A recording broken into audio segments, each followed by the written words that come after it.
All right, hello wine drinking people. Time for more of what I've had to drink yesterday, and you know I'm always happy to see our friends from the Piedmonts, and our friend Jay Walmer with one of our suppliers that really has a great book of Piedmont wines, and this guy, you know, obviously spent a lot of time in the Piedmont because these are really old, traditionally fashioned wines, and these producers obviously unheard of because the prices are just incredible for these wines. The first one, the Luigi Giordano Langhe Rosso. This is a winery, kind of post-war winery. The family reacquired the vineyards in the 30s, and this entry-level wine they make is a blend of Nebbiolo and Arnese.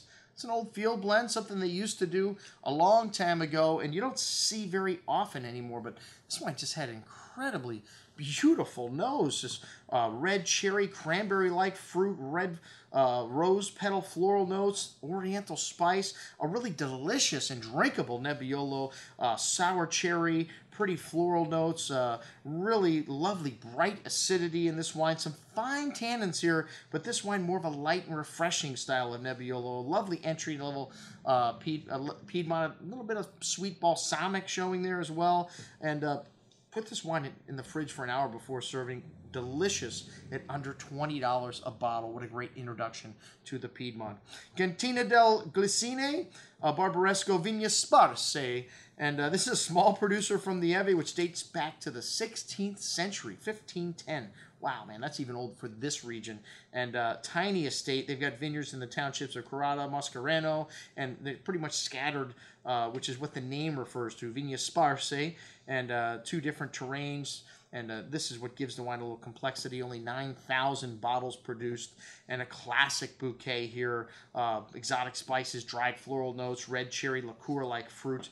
Very pretty. It's all cement fermentation, so you don't get any oak in here. Pure, unadulterated Nebbiolo. Really delicious on the palate. Tart red berry fruit with spices, tongue-tingling minerality, that pretty floral nuance. Some tannins here at the end, but it's got a lot of fruit to match. Really drinkable. Should be better even in a few years at $40.75. Wow, what a great little value. The 2010 Luigi Giordano Barbaresco Cavanna. And Cavanna is a single vineyard that most people are not familiar with, but very steep slope. And good bit of fresh earth here.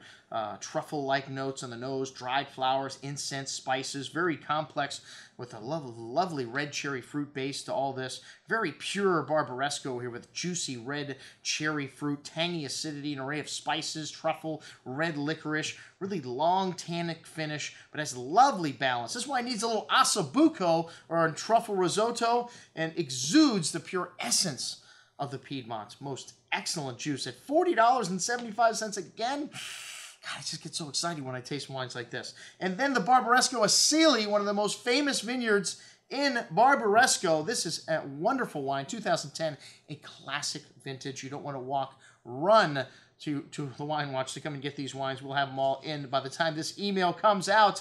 Lovely white truffles here, red cherry fruit, spiced earth, really lovely fruit and earth and spice coming out in here. Just a wonderful, fantastic bouquet, just continuing to open up as the day went on, and the next morning even better. That is the sign of a true world-class wine. This wine, lovely elegance on the palate with just a crescendo of tannins and spice and a solid core of delicious red cherry fruit. Very long finish. This wine needs some time, but has all the right pieces in place. And for $57, one of the cheapest prices you will pay for an Asili Barbaresco. That's what we had to drink with our new friends from the Piedmonts. I'm your host, Andrew Lamposoni, signing off for the Wine Watch, saying remember, always drink the good stuff first.